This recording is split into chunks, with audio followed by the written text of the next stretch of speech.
أعوذ بالله من الشيطان الرجيم بسم الله الرحمن الرحيم ওয়ালাইকুম আসসালাম ওয়া রাহমাতুল্লাহি ওয়া বারাকাতুহু। আমাদের এক ভাই সৌদি আরব থেকে জানতে চেয়েছেন যে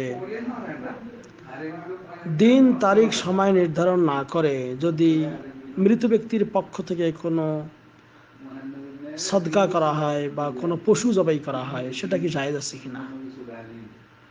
আলহামদুলিল্লাহ ওয়াসসালাতু ওয়াসসালামু আলা রাসূলিল্লাহ, আম্মা বাদ। সম্মানিত ভাই, প্রথম কথা হলো আমাদের সমাজ থেকে বিদআতকে মূলোৎপাটন করতে হবে।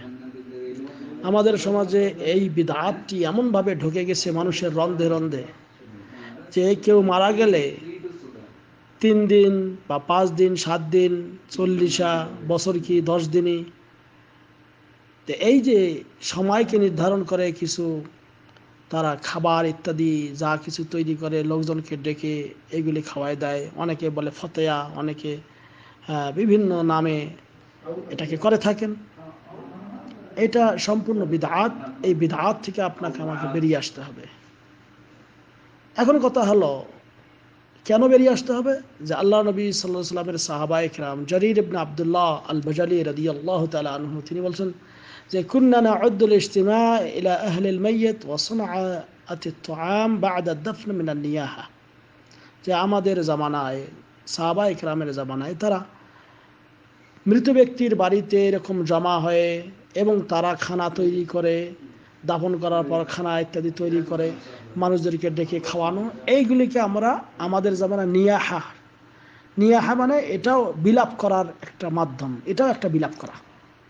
আর বিলাপ করলে মাইয়িত কষ্ট পায়, মাইয়িতের উপকার তো দূরের কথা, মাইয়িত কষ্ট পায়। এই জন্য করে এই কাজ করা যাবে না। তবে যেই লোকদের কেউ মারা গেল তাদের জন্য খাবার অন্যরা তৈরি করা এটা জায়েজ। কারণ এ প্রসঙ্গে আল্লাহ নবী সাল্লাল্লাহু আলাইহি ওয়াসাল্লামের পক্ষ থেকে বাণী রয়েছে, যখন মুতার যুদ্ধে শামে জাফর ইবনে আবি তালেব রাদিয়াল্লাহু তাআলা আনহু হত্যা হয়েছেন, এই সংবাদ যখন এসে গেল তখন আল্লাহ নবী সাল্লাল্লাহু আলাইহি ওয়াসাল্লাম তিনি আদেশ করলেন ইসনাউ লি আহলে জাফর তুআমান ফাকাদ আতাহুম মা ইয়াশগিলুহুম, যে তোমরা জাফরের পরিবারের জন্য কিছু খাবার তৈরি করো, কারণ এমন তাদের চিন্তা এসে গেছে যে তারা হয়তো আর পাক শাক ইত্যাদি করবে না। তো এই জন্য করে তাদের জন্য খাবার দেয়া এটা জায়েজ অন্য বাড়ির পক্ষ থেকে, কিন্তু তারা খাবার রেডি করে অন্যদেরকে ডাকবে এটা হলো নিষেধ।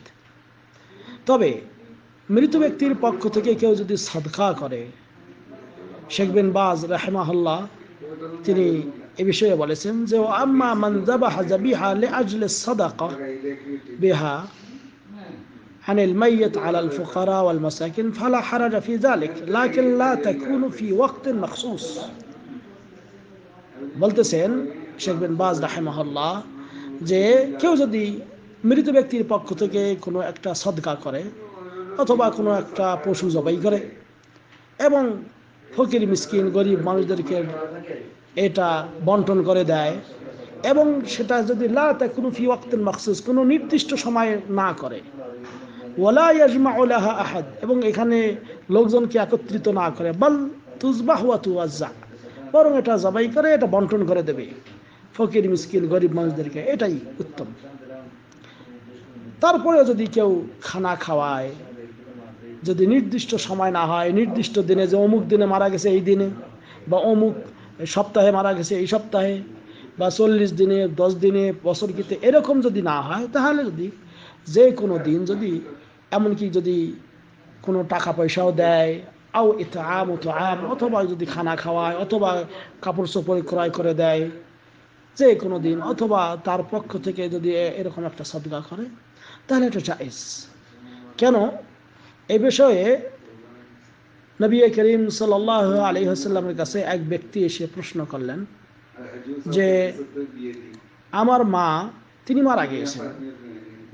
আন্না রাজুলান قال للنبي صلى الله عليه وسلم, এক ব্যক্তি আল্লাহ নবী সাল্লাল্লাহু আলাইহি ওয়াসাল্লামকে বললেন যে ইন্না উম্মি ইফতাকাদাত নাফসাহা, যে আমার মা মারা গেছেন, আমি মনে করি তিনি যদি কথা বলতে পারতেন তাহলে হয়তো সদকা করতেন।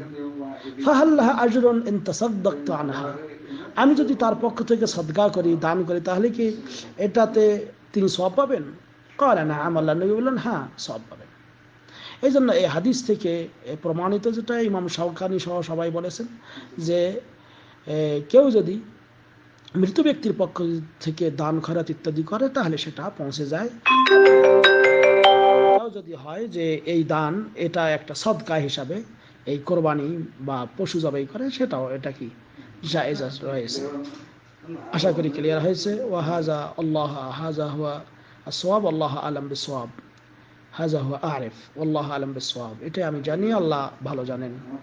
ওয়া জাযাকুমুল্লাহ খাইরান। আসসালামু আলাইকুম ওয়া রাহমাতুল্লাহ।